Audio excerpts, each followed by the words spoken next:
Lecture में हम लोग कंप्लीट कर चुके हैं बैटल ऑफ तुगलकाबाद। तुगलकाबाद के बैटल को अच्छी तरह से समझ चुके हैं कि 7 अक्टूबर 1556 ईस्वी में होता है। इसमें मुगल और सूरी डायनेस्टी लड़ता है। मुगल की तरफ से टर्दी बेग खान लड़ते हैं और सूरी डायनेस्टी की तरफ से हेमू लड़ते हैं। इसमें जीत किसकी होती है? तो हेमू का होता है, मतलब सूरी डायनेस्टी का इसमें जीत होता है। जस्ट 28 दिन के बाद एक नया सा बैटल होता है।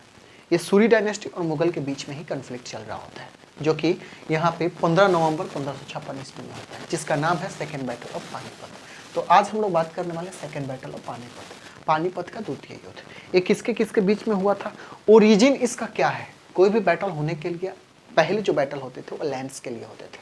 हम लोग जानते हैं कि 1540 ईस्वी से लेकर के 1555 ईस्वी में सूरी डायनेस्टी दिल्ली के ऊपर राज करता है और किसको भगाए हुए रहता है? तो हम लोग जानते हैं शेर खान हुमायूं के भगाए हुए रहता है।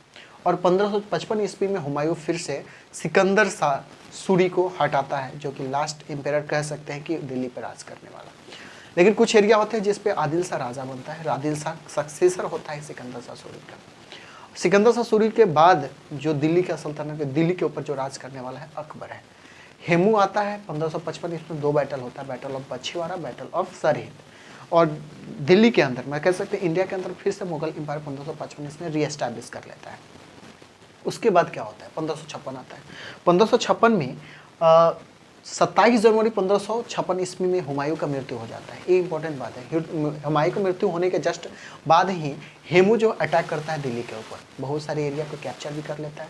तो हम लोग ये जान चुके थे कि दिल्ली को कैप्चर जो हेमू किए थे वो बैटल ऑफ तुगलकाबाद के अंदर ही कर चुके थे। बैटल ऑफ तुगलकाबाद में ही एक टाइटल एडॉप्ट किए हुए थे जिसको हेमू विक्रमादित्य। विक्रमादित्य का टाइटल जो किस बैटल के बाद, किस युद्ध के बाद हेमू लिए थे? तो याद रखें, बैटल ऑफ तुगलकाबाद। जस्ट 28 दिन के बाद, बैटल ऑफ तुगलकाबाद के जस्ट 28 दिन के बाद एक नया सा बैटल होता है। इस बैटल का नाम है सेकेंड बैटल ऑफ पानीपत, जो कि 5 नवंबर 1556 ईस्वी में होता है। और इसमें भी लड़ने वाले कौन है? तो याद रखिएगा, हेमू और अकबर। अकबर उस समय मात्र 14 साल का था, ठीक है। उसके पहले हम लोग जानते हैं जो भी बैटल लड़ रहा था हुमायूं के डेथ के बाद में, हुमायूं का कमांडर एक बैरम खान हुआ करता था। हुमायूं के डेथ के बाद जो भी राजपाट देखने वाला बैरम खान ही था, जो मिलिट्री के वर्क जो भी होते थे बैरम खान देखता था। अकबर उस समय 1556 ईस्वी में मात्र 14 साल का लगभग था। तो ये बैटल शुरू होता है। बैटल शुरू फिर से दिल्ली के लिए ही होता है। मतलब दिल्ली कौन लेना चाहता है? तो बैरम खान, मतलब मुगल एम्पायर दिल्ली से फिर से हेमू को उखाड़ फेंकना चाहता है, जिसके लिए बैटल होता है 5 नवंबर 1556 ईस्वी में। तो याद रखिएगा दो बातें। हेमू किसके तरफ से लड़ने वाला? सूरी डायनेस्टी की तरफ से। किस बैटल के बाद विक्रमादित्य का टाइटल लेता है? तो बैटल ऑफ तुगलकाबाद। तुगलकाबाद के बैटल के बाद ही विक्रमादित्य का कौन सी टाइटल लेते हैं। ये बैटल शुरू होता है 5 नवंबर का। लेकिन इंपॉर्टेंट बात ये है कि 5 नवंबर को ही समाप्त होता है, ठीक है। और ये समाप्त होता है किसके? हेमू के डेथ के साथ में। यहाँ पे हेमू हार जाते हैं। सेकेंड बैटल ऑफ पानीपत में हेमू हार जाते हैं और जीत होता है मुगल एम्पायर का। और मुगल एम्पायर यहाँ से एक नया सा पैगाम लेकर के आता है, कह सकते हैं मैं नया सा, जो उसके साथ ये इन्फ्लुएंस करता है, पूरे एरिया पे अपना एक्सटेंशन शुरू कर देता है। तो चलिए आज का लेक्चर शुरू करते हैं। मैं हूं के कश्यप और प्यारा चैनल आपका IQ कश्यप। चलिए ध्यान दीजिएगा। सेकेंड बैटल ऑफ पानीपत 5 नवंबर 1556 ईस्वी में होता है, ठीक है। किसके किसके बीच में? तो बिटवीन अकबर और हेमू के बीच में होता है। हेमू चंद्र भी बोलते हैं, हेमू चंद्र विक्रमादित्य, या फिर हेमू विक्रमादित्य, या फिर डायरेक्ट हेमू भी बोलते हैं, ठीक है। किसके तरफ से? तो याद रखिएगा ये किसके तरफ से लड़ने वाले हैं? तो सूरी डायनेस्टी की तरफ से, सूरी डायनेस्टी की तरफ से, ठीक है। सूरी वंश की तरफ से ये लड़ने वाले हैं। अच्छा, मुगल की तरफ से जो हेड करने वाले थे, क्योंकि उस समय तो अकबर तो मात्र 14 साल का था, क्या लड़ेगा, तो उसके तरफ से जो लड़ने वाले थे वो बैरम खान था, ठीक है। बैरम खान किसके तरफ से? मुगल एम्पायर को इस बैटल को लड़ रहा था। अच्छा, मुगल के पास में अगर स्ट्रेंथ की बात करें तो 10,000 कैवलरी था, मतलब सैनिक जो थे इनके पास कितना 10,000 थे। और 200 एलिफेंट, वार एलिफेंट थे, 200 एलिफेंट किसके थे? मुगल के पास। अगर सूरी डायनेस्टी की बात करें तो 30,000 कैवलरी था, मतलब सैनिक था, और 5,000 एलिफेंट था इनके पास। तो स्ट्रेंथ के बात में तो इनके पास तो बहुत अच्छा खासा है, कितना 30,000, ठीक है।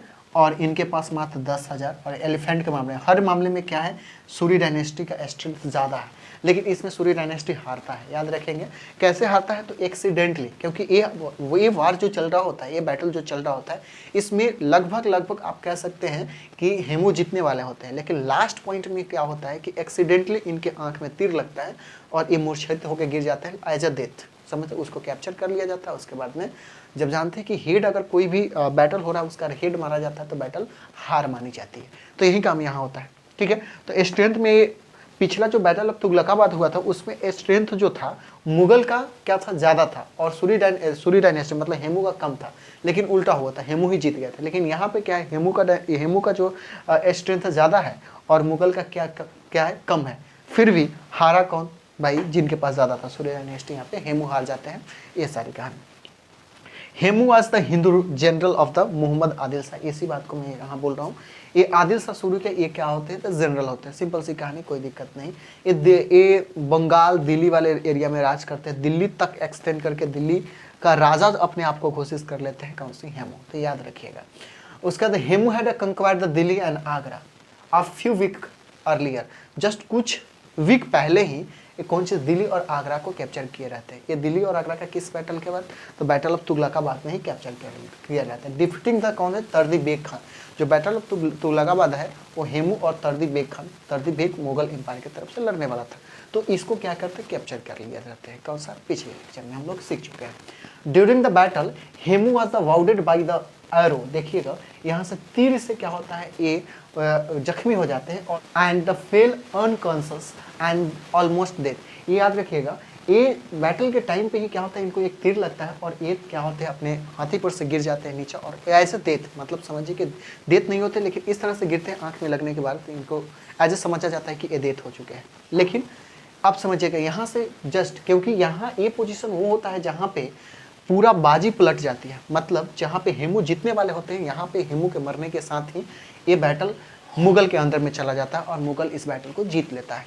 और जीतने के बाद क्या होता है, हेमू को कैप्चर किया जाता है और इनके सर को अलग कर दिया जाता है, सर और धड़ को अलग कर दिया जाता है। पहला इसमें कहावत होता है कि बैरम खान कहता है अकबर को कि इसके सर को काटो, लेकिन अकबर इस चीज़ को नहीं करता है, बैरम खान खुद ही इसके गला को काट देता है, हेमू के गला को काटता है, ठीक है।